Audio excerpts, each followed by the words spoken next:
On the spot news media, we got the latest news. We don't care about the views, we just representing right. Put local news internationally every night. On the spot, wave that Jamaican flag from left to right.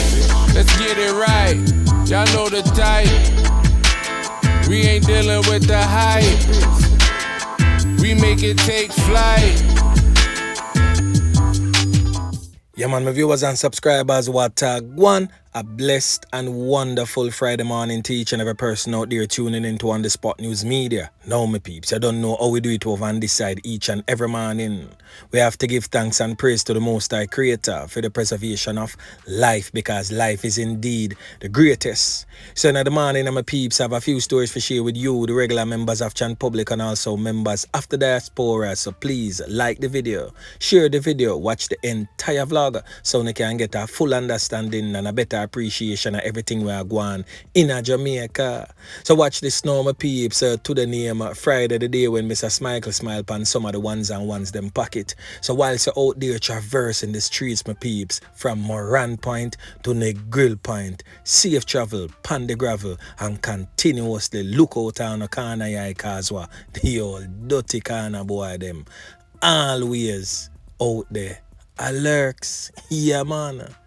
Now we are going to visit back over there in Flower Hill, St. James, where an increase of crime and violence have been rocking that entire community and surrounding communities, where many have fallen victim to the hands of criminal elements, the old dirty corner boy them, in the past couple of months, namely 2 innocent young children and countless criminal elements that has lost their lives in that ongoing gang war in Salt Spring, Flower Hill, St. James.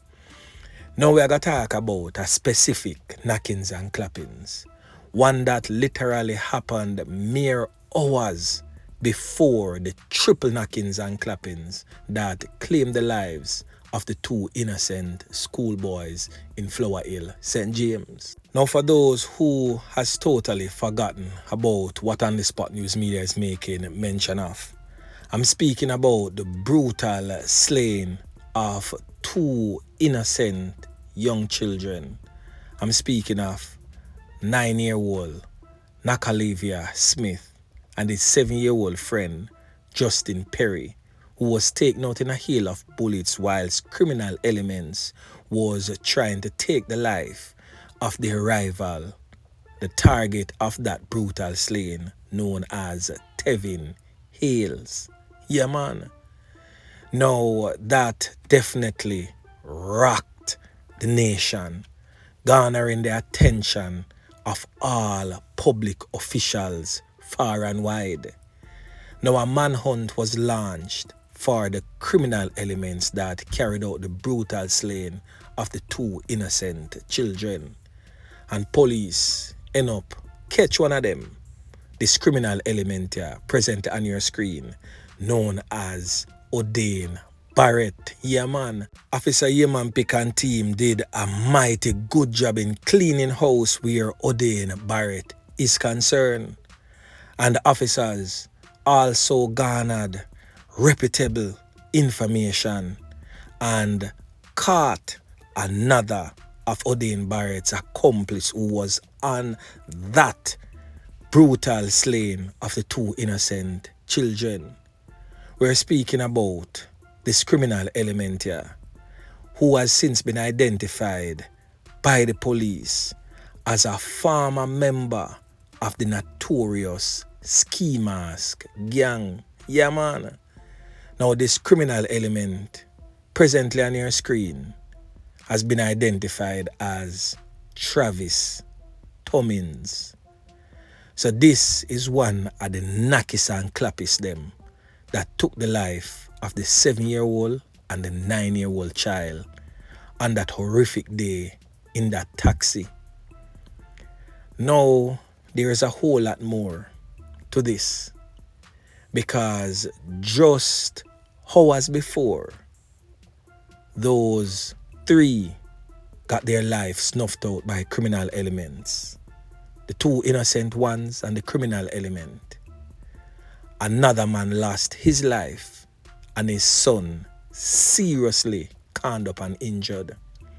In fact, upon doing this vlog, I made checks and the son is still in the hospital today in serious conditions. Now the man in question is this man presently on your screen. He has since been identified as Anthony Forbes. This man, life was taken. This man's life was cut short by the same group of men that took the life of the two innocent children. But his story was never heard, and his family members needs closure and also needs for the perpetrators of this crime to be held accountable and punished with the fullest extent of the law. So this is Anthony Forbes' story. Now, before Anthony Forbes lost his life, a night was held somewhere in the General Flower Hill, Salt Spring community. A night of a popular person in the community. And a man pulled a firearm at another male in that night. So most definitely it was in the full view of a lot of persons, because persons were out in numbers in full support of the night. Now, shortly after that night, police raided the home of the man that pulled the firearm on that man at the night. Now that man is presently on your screen. He has since been identified as King Lloyd. Yeah, man. But for some who don't know the devious character of King Lloyd, affectionately calls him Mr. Spence.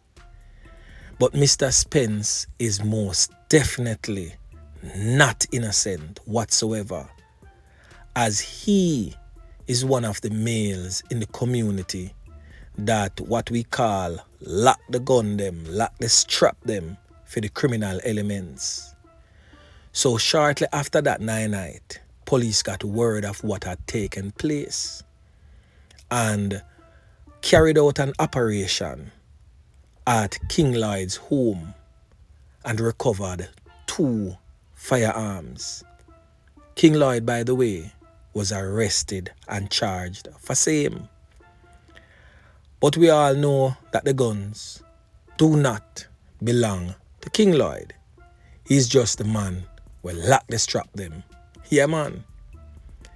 Now, let me show you who is the man that sits at the helm of this criminal network. I'm speaking about this criminal element here, presently on your screen, identified as Scrappy. Now, Scrappy is in New York among you, the regular members of Chan Public in the diaspora.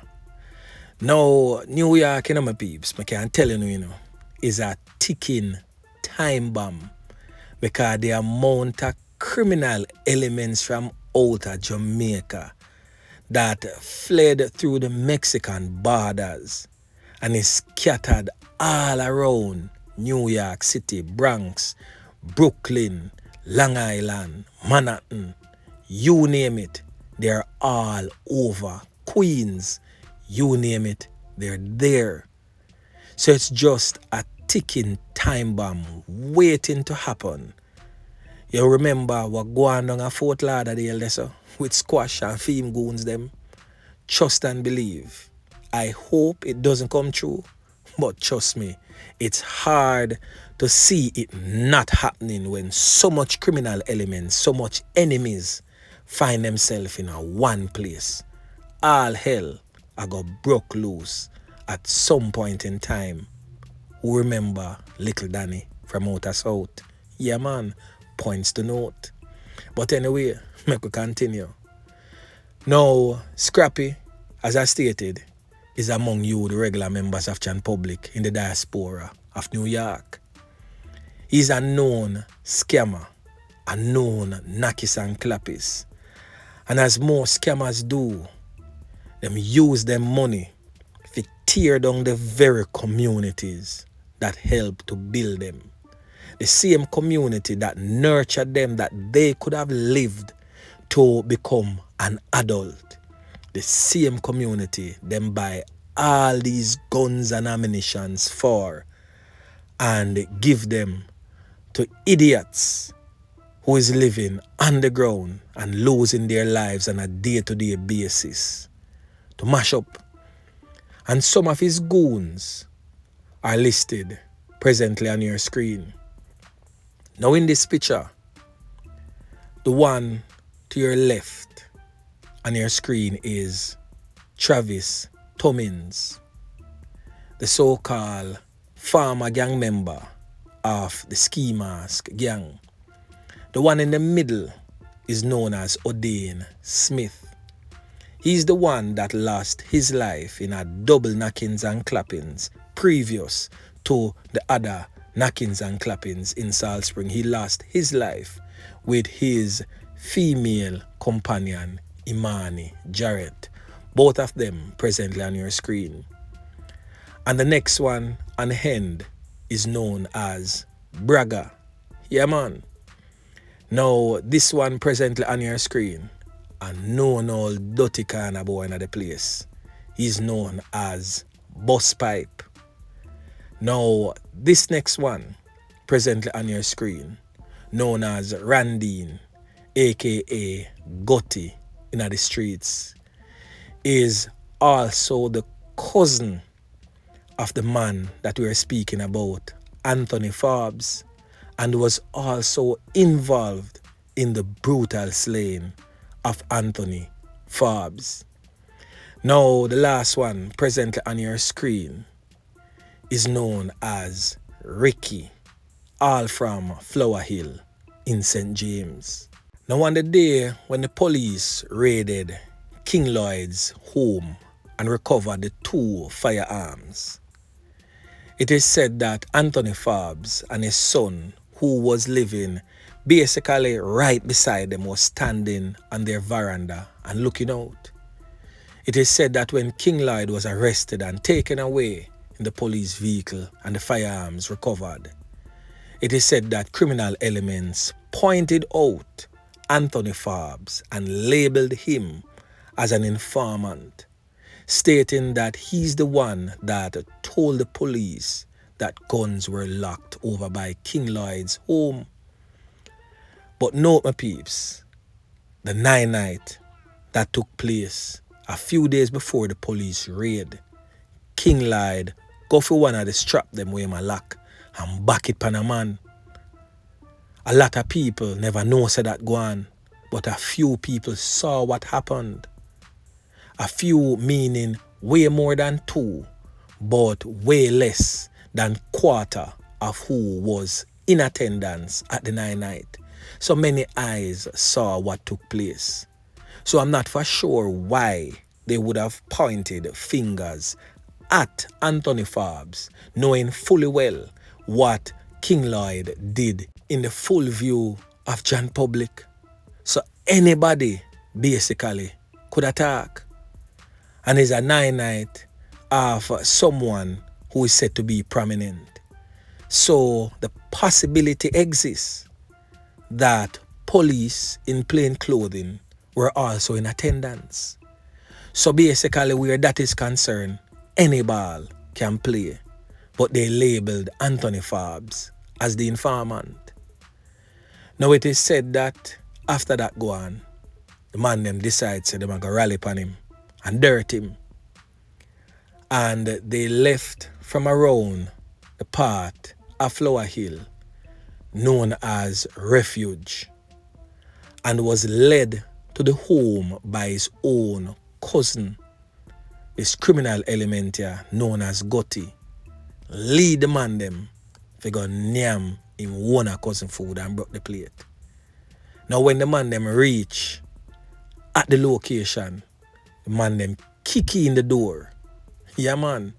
And just start can up the whole place, leaving Anthony Forbes seriously wounded. The police reports states that the father, 47-year-old Anthony Forbes, later lost his life in the hospital, and his son in serious condition.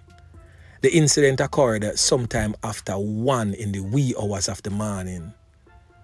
It is a big family yard basically, and Anthony Forbes' parents was also in their home.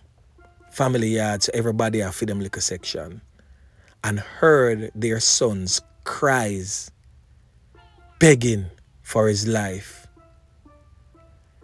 His cries was never answered by his attackers. They just looked him in the eyes and brutally slaughtered him. His son managed to escape with injuries, serious injuries, and is now presently in the hospital. Now people know everything we are going on, you know. That is one thing that me know about garrison communities. People know who do what at all given time. Somebody know. But at some point in time still, you know, we don't need to understand what will it take for persons in these communities to take a stand. Wasn't it enough that we lost a 7-year-old and a 9-year-old? Wasn't that enough to give us a wake-up call? If we say, boy, push out the criminal elements. How much will it take for us to understand that if we sit and say nothing in fear, this thing will continue to happen? These criminal elements have to get pushed out. Yeah man, walk out or chalk out should be the order of the day. But they should no longer be among you in these communities. And not only should you give up these criminal elements whereabouts, also give the police the locations where they may be hiding these weapons. If you don't know for sure, I'm pretty sure you have an idea. And every information is vital to the police. So if you don't give them the information and it never so accurate and they miss the location, trust and believe, squad in a really too feel now we are just part of the work. But them will continue try and try again until them get it. So everybody have to play their part in advancing the welfare of our communities. Yeah man. So anyway, my peeps, remember to like, share, subscribe to the channel. Stay tuned to On The Spot News Media as I continue to bring you fresh news and updates in subsequent newscasts. On The Spot News Media. Yeah man.